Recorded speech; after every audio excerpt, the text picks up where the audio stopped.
Mohon untuk dapat disiapkan kitab sucinya masing-masing. Kita buka yuk di Yohanes 6, bab 6, ayat 41 sampai 51.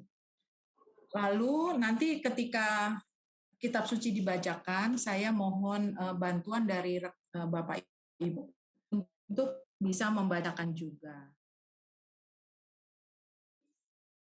Ayat 41 saya, ayat 42 Pak Ardi, ayat 43 sampai 44 Bude, ayat 45 Nia, ayat 46 Eva, ayat 47 48 Pak Anjar, ayat 49 50 Mbak Hartini, ayat 51 balik lagi ke saya. Oke, baik. Mari kita mulai dengan lagu pembuka. Silahkan nyanyi, nggak apa-apa, tapi di mute ya Bapak Ibu.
Mari kita buat tanda kemenangan Kristus. Dalam nama Bapa dan Putra dan Roh Kudus. Amin.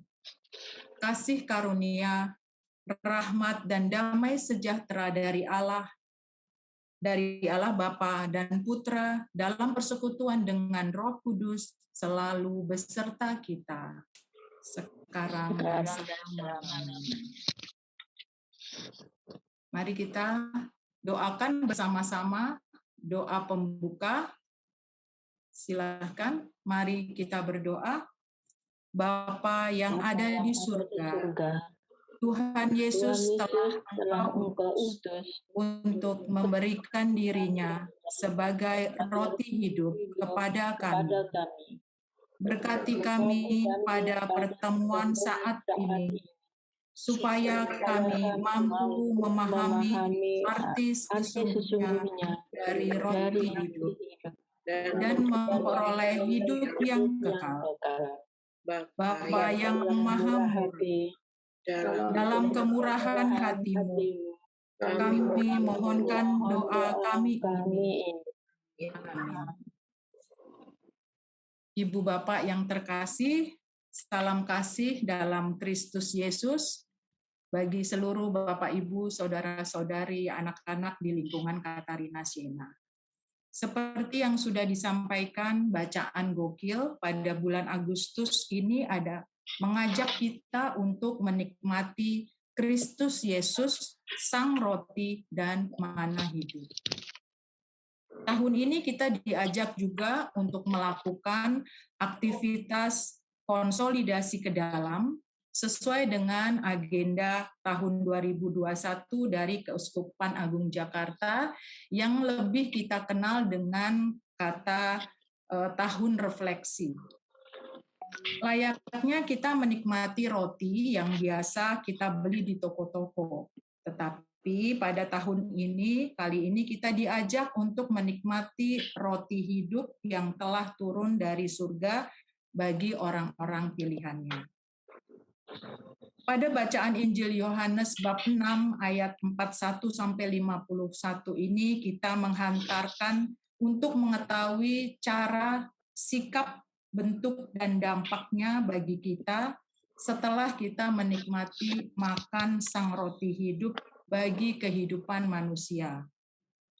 Tuhan Yesus melalui Yohanes Penginjil memberikan petunjuknya untuk menikmati sang roti, dan undangan tersebut selalu terbuka bagi kita, bagi setiap pribadi yang tentunya secara positif menanggapinya. Dan semoga setelah kita mengetahui, kita semakin berusaha dan kita semakin rajin untuk makan roti hidup surgawi ini, sehingga setiap pribadi dan seluruh jemaat secara nyata dapat merasakan secuil surga di kondisi saat ini. Mari Ibu Bapak, Saudara-saudari yang terkasih, kita buka kitab suci kita, tapi juga nanti ada di screen, dan kita membaca, mendengarkan sabda Tuhan dari Injil Yohanes bab 6, ayat 41 sampai 51. Maka bersungut-sungutlah orang Yahudi tentang dia, karena ia telah mengatakan, Allah roti yang telah turun dari surga. Pak Ardi.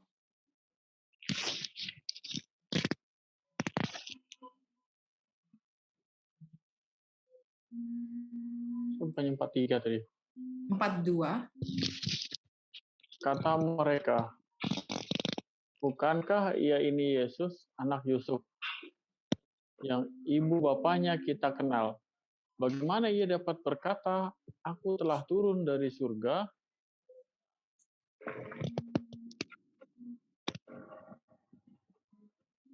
Bude 4344.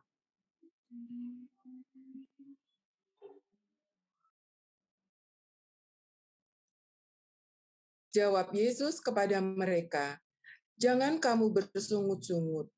Tidak ada seorang pun yang dapat datang kepadaku, jikalau ia tidak ditarik oleh Bapa yang putus aku. Dan ia akan kubangkitkan pada akhir zaman. Ada tertulis dalam kitab nabi-nabi." Bude, stop. Ya. Nia. Ada tertulis dalam kitab-kitab nabi, dan mereka semua akan diajar oleh Allah. Dan setiap orang yang telah mendengar dan menerima pengajaran dari Bapa datang kepadaku. Hal itu tidak berarti bahwa ada orang yang telah melihat Bapa. Hanya Dia yang datang dari Allah. Dialah yang telah melihat Bapa. Aku berkata kepadamu, sesungguhnya barang siapa percaya, ia mempunyai hidup yang kekal. Akulah roti hidup. Nenek moyangmu telah makan mana di padang gurun, dan mereka telah mati. Inilah roti yang turun dari surga. Barang siapa makan daripadanya, ia tidak akan mati. Akulah roti hidup yang telah turun dari surga. Jikalau seorang makan dari roti ini, ia akan hidup selama-lamanya, dan roti yang kuberikan itu ialah dagingku, yang akan kuberikan untuk hidup dunia. Demikianlah Injil Tuhan. Terpujilah Kristus. Terima kasih Ibu Bapak. Mari kita lanjutkan dengan ulasan bacaan dan refleksi iman. Dari bacaan kitab suci tadi, Yohanes 6, ayat 41 sampai 51, kita dapat mengambil 3 poin besar, yaitu 1, cara dan sikap untuk menerima roti. Ada dalam ayat 41 sampai 43. Lalu yang kedua, bagaimana kita menikmati roti surgawi. ada di ayat 44 sampai 47, dan yang terakhir adalah menikmati mana hidup. Ada di ayat terakhir 48 sampai 51. Seperti yang kita ketahui, orang Yahudi mereka telah dipilih sejak awal oleh Allah Bapa menjadi bangsa pilihannya.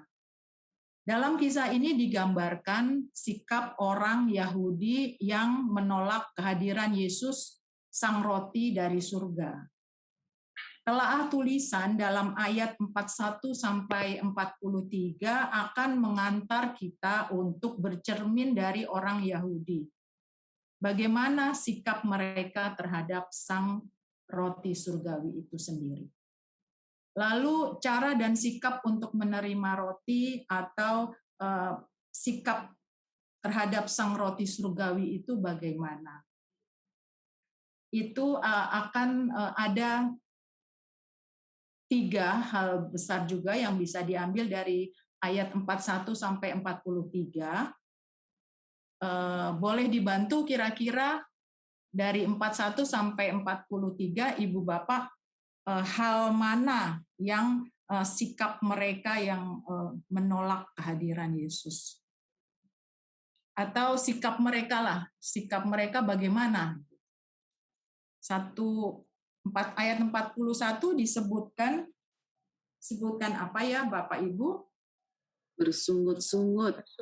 Ya, orang benar. Yahudi tentang dia. Di ayat 41 bersungut-sungut. Nah, ketika kita membaca ayat ini, kita diajak untuk flashback bagaimana dahulu orang Yahudi pun bersungut-sungut kepada Musa dan Harun pada saat mereka berada di padang gurun pasca pembebasan yang telah dilakukan Allah dari Mesir. Jadi mereka memperlihatkan rasa tidak bersyukur atas situasi kondisi pada saat itu. Dan orang Yahudi bersungut-sungut atas keberadaan dari Yesus yang mengatakan bahwa dia adalah roti yang telah turun dari surga. Dan keberadaan Yesus yang mengatakan bahwa ia adalah roti yang turun dari surga itu lalu mengajak orang-orang Yahudi itu untuk kembali bersikap tidak percaya dan bebal karena mereka tidak mempercayai Yesus adalah benar-benar roti yang telah turun dari surga. Lalu di ayat 42 kita bisa lihat atau kita bisa baca sikap yang juga kurang baik dari bangsa Yahudi saat itu. Kalau kita baca mencemooh. Mereka mencemooh. Dia tidak menerima Yesus. Dia menyangkal, lebih kepada penyangkalan di ayat 42 itu. Lalu di dalam penyangkalan itu orang Yahudi kenapa dia menyangkal? Karena secara fisik itu Yesus tahu sendiri ya, Yesus adalah anak seorang tukang kayu. Ya baik dahulu maupun sekarang mungkin memang masih sama. Jadi status seseorang itu lebih dilihat. Ketika mereka tahu status Yesus secara duniawi adalah sebagai anak seorang tukang kayu, mereka mencemooh statusnya. Padahal di hadapan mereka itu, Yesus itu adalah sosok surgawi yang telah turun. Jadi Yesus dari surga dikirim oleh Allah Bapa ke dunia, di mana tempatnya dahulu tinggi sekali, lalu berada di tempat yang rendah. Beliau merendahkan dirinya. Lalu mereka tetap menyangkalnya itu. Mereka menyangkal karena apa, Ibu Bapak? Kalau kita nyangkal itu karena apa ya? Biasanya. Kita menyangkal itu biasanya ada iri, dengki ya. Dan ada juga pemikiran yang picik gitu. Jadi tidak mau melihat kesuksesan orang atau kebesaran atau kelebihan dari orang lain. Dan Yesus itu hadir sebagai sulung dari Bapa Surgawi dan sekali lagi merendahkan dirinya supaya bisa sama hidup seperti kita. Maka semua orang yang percaya dalam namanya diangkat menjadi anak-anak Allah. Lalu yang ketiga itu berada di ayat 43, yaitu berupa kata jangan. Nah, dalam ayat ini Yesus menegaskan, memberi penegasan kepada mereka dengan kata jangan. Dahulu Allah mendengar sungut-sungut orang Yahudi, dan Yesus pun saat ini juga mendengar sungut-sungut mereka. Tentunya Yesus lalu melarang keras untuk mereka jangan bersungut-sungut. Nah, cerminan rasa tidak percaya dan rasa tidak bersyukur kepada Allah, yaitu dengan tindakannya yang mengutus Sang Putra yang membawa turun putranya ke bumi melalui diri Yesus sendiri. Baik, kita masuk kepada refleksi iman. Bagaimana sikap kita terhadap keberadaan Yesus dalam hidup keseharian kita, bagi gereja, bagi sesama, dan dunia. Ibu Bapak yang terkasih, mari kita niatkan dan mari kita wujud nyatakan satu tindakan nyata sebagai bukti sikap kita yang kita percaya menjadi anak-anak Allah. Nah, tidak seperti sikap orang Yahudi tadi, di mana bersungut-sungut, di mana penyangkalan, dan akhirnya Yesus berkata, jangan bersungut-sungut. Nah, mari kita refleksikan pada diri kita. Tentunya kita bisa refleksi dalam hati, tetapi dalam kesempatan ini saya bisa berharap satu dari Bapak atau Ibu bisa memberikan satu saja tindakan nyata sebagai bukti sikap sebagai anak Allah. Boleh ada yang bisa membantu satu saja contohnya, atau nanti apa yang akan dilakukan Ibu Bapak sebagai tindakan nyata. Silakan, monggo Ibu Bapak. Supaya tidak lama-lama, saya pasti sudah ada nih. Sudah ada di dalam pikiran ingin melakukan apa.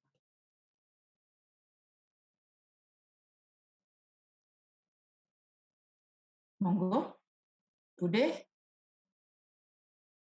Tolong di mute, unmute. Selalu bersyukur. Apapun yang Tuhan berikan, kita selalu bersyukur. Saya akan selalu bersyukur. Iya. Benar. Jadi itu adalah, terima kasih Bude, salah satu contoh saja, itu adalah kebalikan atau lawan dari sungut-sungut itu tadi. Sungut-sungut itu kan karena kecewa tentunya, tapi Bude tadi bilang bahwa bersyukur itu adalah positif side dari kecewa yang ada. Kita syukuri saja bahwa kita tidak selalu mendapatkan apa yang kita inginkan, tetapi itu semua berproses. Baik, kita lanjutkan dengan ayat 44-47, di mana kita dapat bagaimana menikmati roti surgawi. Di sini kita juga dapat bagi menjadi 3 poin yang dapat kita ambil dari ayat tersebut. Dan sebelum menikmati roti, tentunya kita ada upaya untuk melakukan sesuatu supaya mendapat roti tersebut bisa kita nikmati. Nah, hal yang sama ketika kita hendak menikmati roti dari surga. Dan Yesus memberikan petunjuk-petunjuk dalam ayat 44-47 bagaimana kita menanggapi kedatangan Tuhan sehingga kita dapat menikmati roti surgawi tersebut. Yang pertama adalah ditarik. Itu kita bisa lihat bahwa tidak semua orang dapat mendatangi Yesus, melainkan hanya orang-orang tertentu saja yang ditarik oleh Bapa. Dan Yesus datang membawa kasih dan karunia dan kebenaran, maka semua orang yang hendak datang kepada Yesus juga harus membawa, melanjutkan, mengikat dirinya dalam kasih karunia dan kebenaran sejak awal sampai akhir hidup kita. Nah, ketika Allah sepanjang masa mengasihi manusia, tentunya kita sebagai manusia juga diminta untuk mengasihi Allah dan Tuhan Yesus sampai akhir hidup kita. Lalu yang kedua adalah diajar dan melihat.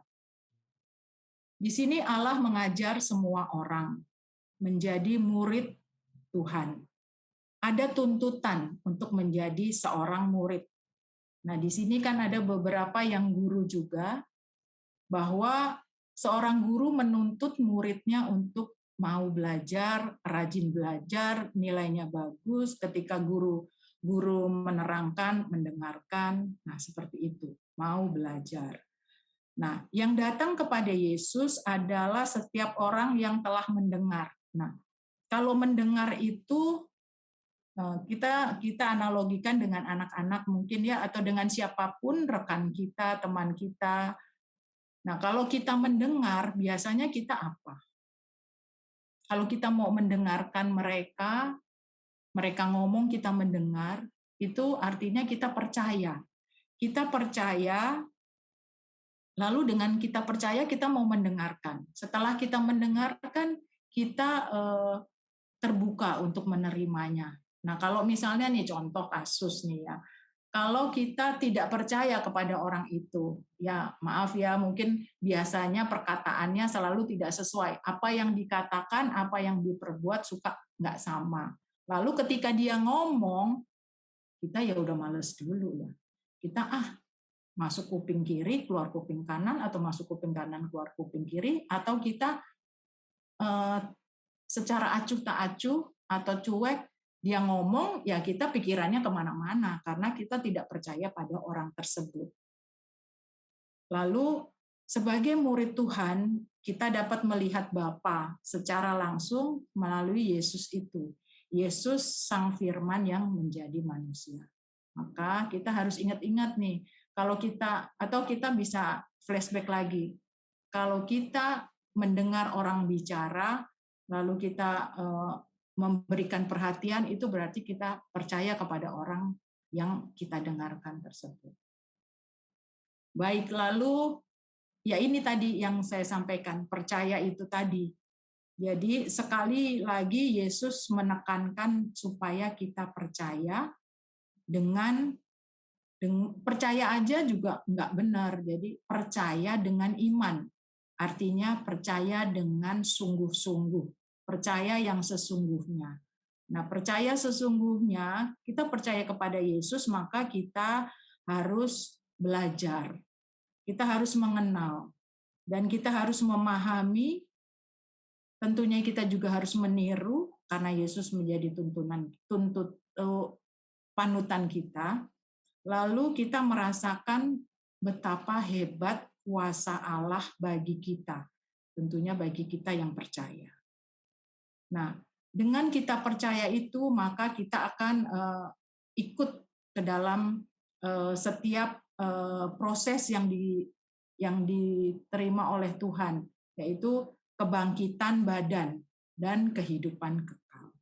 Dan kita yakin bahwa mereka atau kita yang percaya dari roti surga tadi itu, dari firman yang turun dari surga, tentunya kita akan beroleh keselamatan. Karena Yesus itu adalah Sang Juru Selamat, selain Dia Sang Firman itu sendiri. Nah, Ibu Bapak, kita ke refleksi iman lagi ya. Untuk yang ini, kita diminta untuk menyikapi undangan dari Yesus itu sendiri sebagai roti surgawi Sang Firman dalam kehidupan kita. Nah, apa tindakan dan wujud nyata kita menerima undangan dari Yesus tersebut? Mari, Ibu Bapak, siapa yang ingin menyampaikan refleksinya? Satu saja lagi, bagaimana tindakan atau apa tindakan dan wujud nyata kita dalam kita menanggapi undangan dari Yesus. Monggo silahkan. Supaya ada variasi suara juga, tidak mendengarkan suara saya saja, kita sama-sama belajar. Nia, senyum-senyum, sudah ada yang dipikirkan? Atau siapa?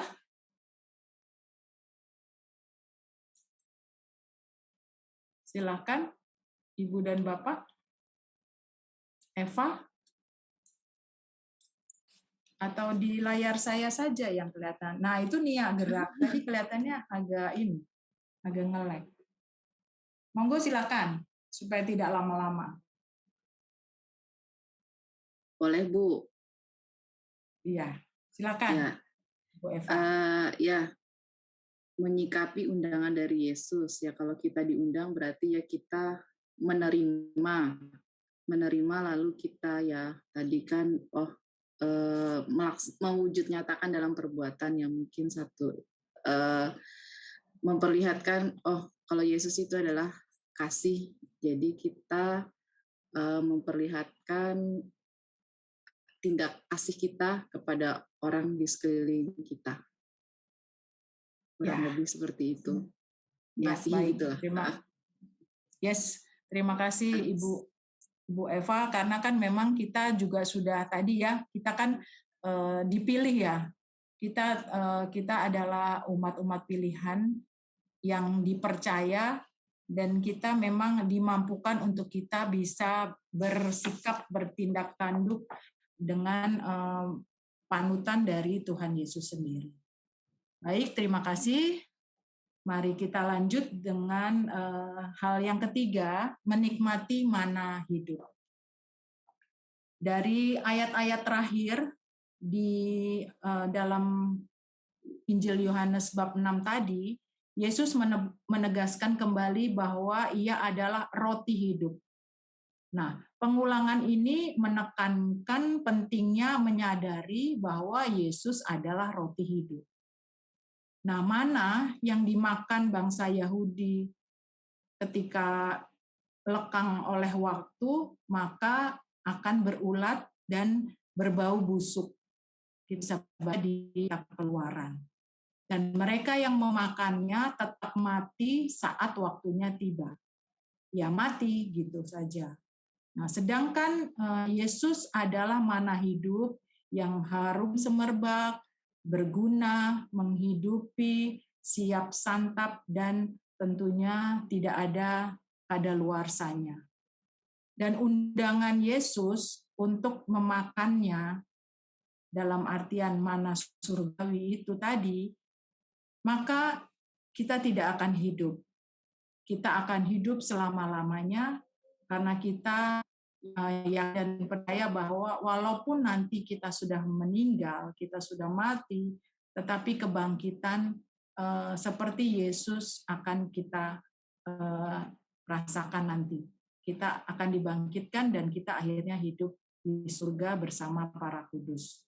Karena kita juga tahu bahwa kematian, dan iman Katolik mengatakan bahwa kematian bukanlah kita dipisahkan, tetapi nanti kita akan dipertemukan kembali di dalam kerajaan surga. Jadi hanya badannya saja. Lalu ketika seorang makan roti surgawi, maka seketika itu ia juga memakan makanan Yesus, yaitu makanan Yesus apa? Melakukan kehendak Allah dan menyelesaikan pekerjaan. Maka ketika kita memakan dagingnya, kita pun secara otomatis hidup bersatu dengan Yesus dalam segala kegerakan dari Yesus itu sendiri. Baik, kita masuk kepada refleksi iman. Sikap setia dan rela saya mewujudkannya dengan datangnya kerajaan surga. Niatkanlah pernyataan dalam keseharian ibu dan bapak.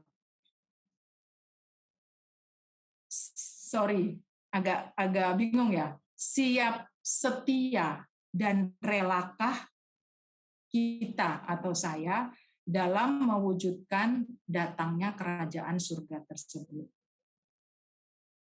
Kira-kira siap, setia, dan rela tidak Ibu dan Bapak?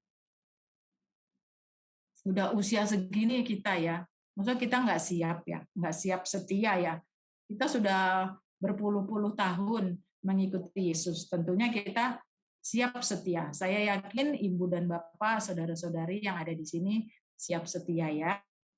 Dan rela nggak? Rela kalau memang kalau yang dulu, zaman-zaman dulu mungkin sampai ada martir seperti itu ya.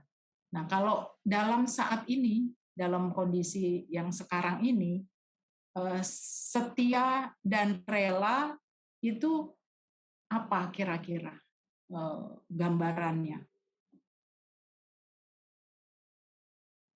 Banyak sih sebenarnya, tapi mungkin kecil-kecil. Dan saya rasa Bapak Ibu juga sudah melakukannya. Contoh misalnya tidak malu membuat tanda salib.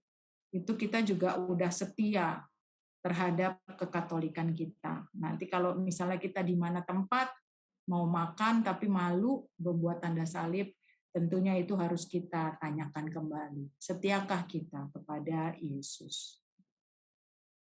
Baik.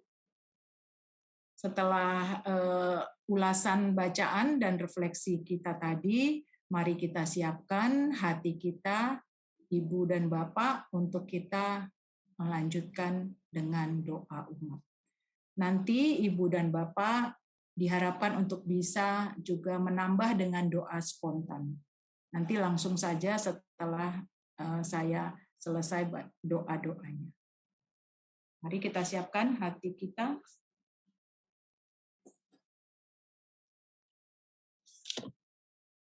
Allah Bapa yang Maha Pengasih, kami datang ke hadirat-Mu ingin menyampaikan doa, harapan, dan permohonan kami. Oleh karena itu, jauhkanlah segala penghalang relasi kami dengan Dikau. Arahkanlah kami kepadamu yang dengan rendah hati, berdoa, bersyukur, dan mohon belas kasih-Mu. Bagi gereja, ya Bapa, berikanlah kekuatan, kesehatan, dan kebijaksanaan kepada para pejabat gereja dan semua orang yang berjuang dalam perkembangan gereja-Mu, agar gereja-Mu tetap berdiri tegak di atas dasar iman akan Dikau. Terlebih di masa pandemi ini, semoga gereja-Mu tetap bertumbuh walaupun dalam setiap kegiatan menggereja, kami mendapatkan keterbatasan-keterbatasan.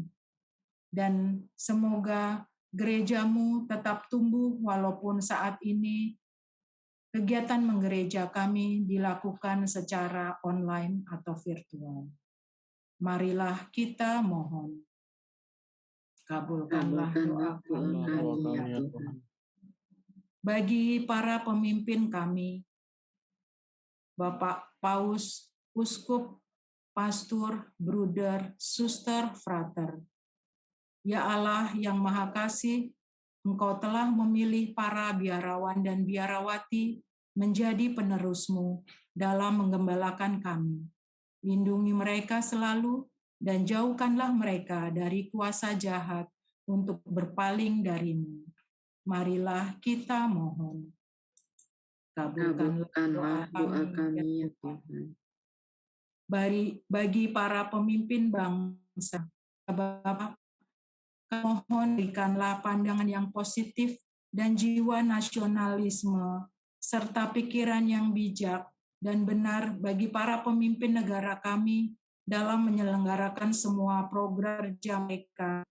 Lebih pada saat pandemi sekarang ini, bantu mereka untuk berperilaku yang adil, agar pembangunan bangsa dan negara kami dapat terlaksana dengan baik dan bertanggung jawab sesuai arah tujuan dan cita-cita negara kami. Marilah kita mohon. Kabulkanlah doa kami ya Tuhan. Marilah kita berdoa untuk seluruh umat di lingkungan Katarina Siena yang saat ini sedang sakit dan dalam keadaan kesusahan. Allah Bapa kami, berkenanlah menguatkan mereka yang menderita, menyembuhkan yang sakit, dan memberikan penghiburan bagi yang sedang kesusahan. Marilah kita mohon. Kabulkanlah doa kami ya Tuhan.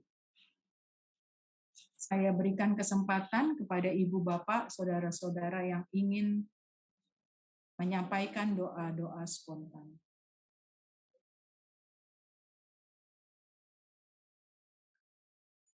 Marilah kita berdoa bagi kita semua, Ibu Bapak, Saudara-saudari yang hadir di dalam ruang Zoom ini, dan seluruh keluarga kita masing-masing. Mampukan kami untuk menanggapi undangan dari Yesus sendiri, Sang Roti Surgawi, Sang Firman yang hidup.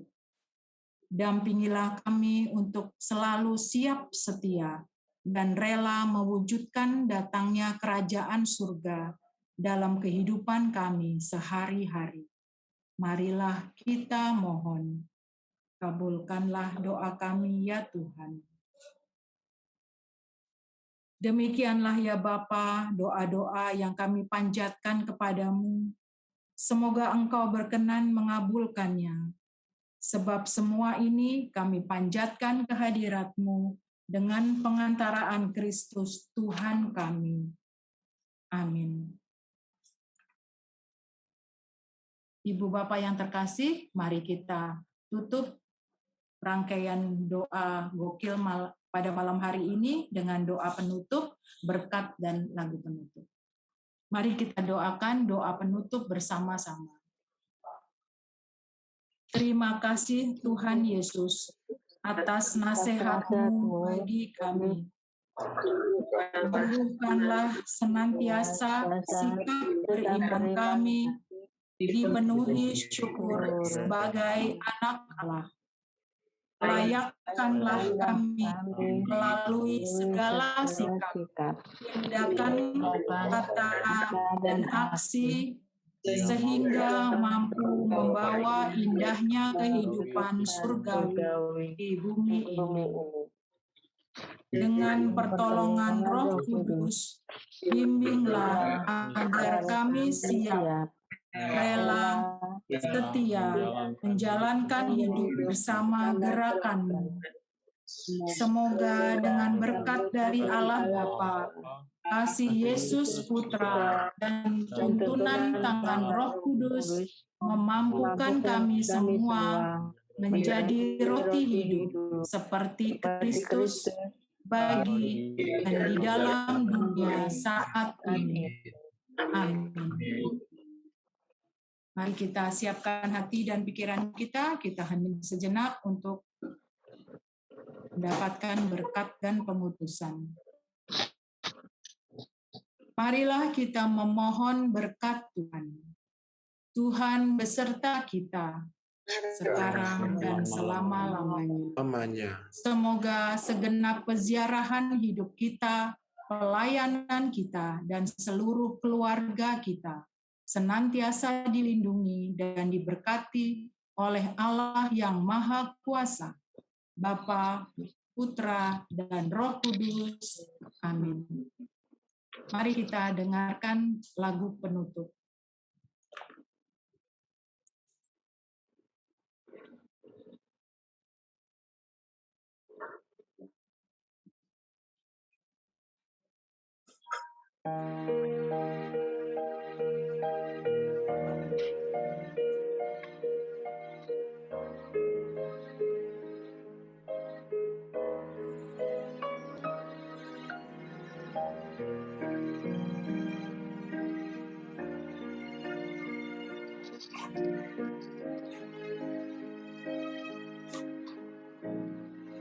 Tuhan Yesus setia,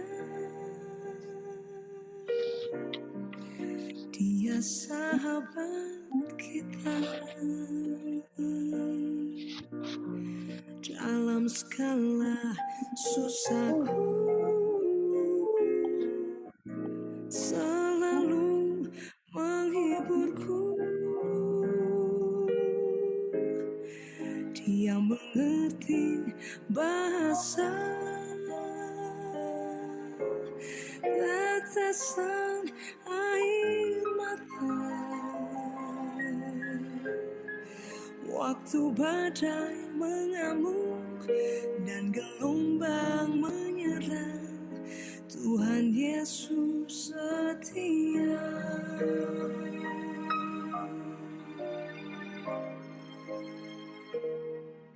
Tuhan Yesus setia, Dia sahabat kita. Dalam segala susahku, selalu menghiburku. Dia mengerti bahasa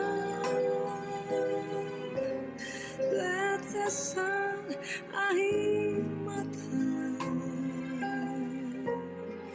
Waktu badai mengamuk dan gelombang menyerang, Tuhan Yesus setia. Dia mengerti bahasa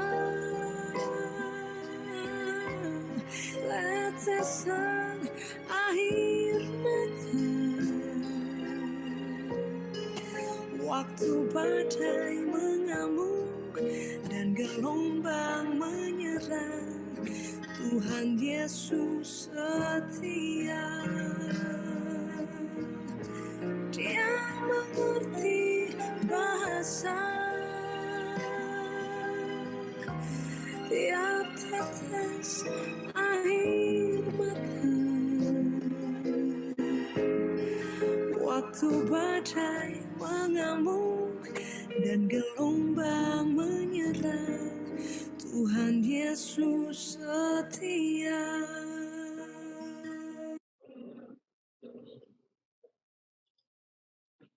Terima kasih, Tuhan memberkati. Terima kasih.